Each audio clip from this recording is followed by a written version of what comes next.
తిరుమల శ్రీ వెంకటేశ్వర స్వామి వారిని ఆదివారం ఉదయం పలువురు పీఠాధిపతులు, మఠాధిపతులు, మండలేశ్వరులు, సాధు సంతులు దర్శించుకున్నారు.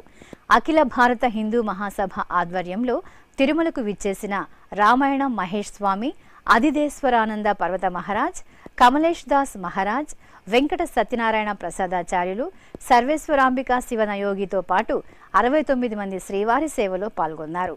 ఆలయ అధికారులు వీరికి దర్శన ఏర్పాట్లు చేశారు. అనంతరం అదిదేశ్వరానంద పర్వత మహారాజ్, వెంకట సత్యనారాయణ ప్రసాదాచార్యులు ఎస్వీబీసీతో ప్రత్యేకంగా మాట్లాడుతూ తమ మనోభావాలను ఆవిష్కరించారు. హిందూ మహాసభ అంటే తిరిగి దాని పూర్వ వైభవాన్ని చూపించడం జరుగుతుంది.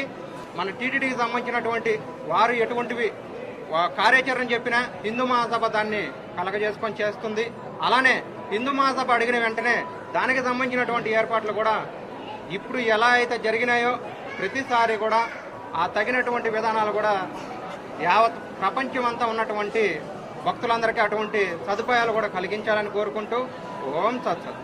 మన సనాతన భారతీయ ధర్మానికి మూలం ఏదయ్యా అంటే అది తిరుమల తిరుపతి క్షేత్రం.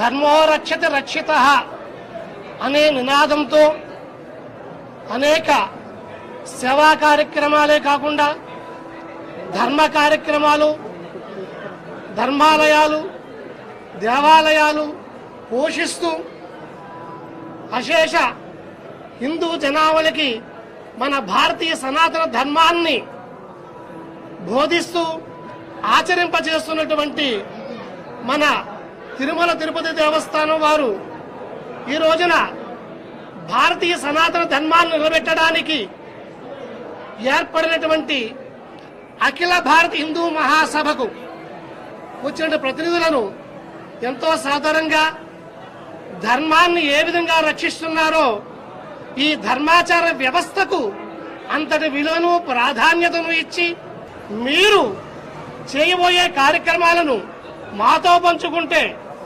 మీతో పాటు చేయనందుకు యావత్ భారతదేశంలో ఉన్నటువంటి మఠాధిపతులు, పీఠాధిపతులు, సర్వ ఆశ్రమాధిపతులు కూడా రావడానికి సిద్ధంగా ఉన్నారు అని ఈ యొక్క ధర్మాచార వ్యవస్థ ద్వారా టీటీడీ యొక్క ధర్మరక్షిత రక్షణ కార్యక్రమానికి మేము భాగస్వాములై ఉంటామని తెలియజేస్తూ ఈ అవకాశాన్ని కల్పించినటువంటి ధర్మారెడ్డి గారు, పాలక మండలి వారు, వీరందరూ కూడా అఖిల భారత హిందూ మహాసభ యొక్క ధర్మాచార వ్యవస్థను కూడా నడిపిస్తున్నట్టు వారికి ప్రత్యేకమైనటువంటి మంగళాశాసనం తెలియజేస్తున్నాం. జై శ్రీమన్నారాయణ.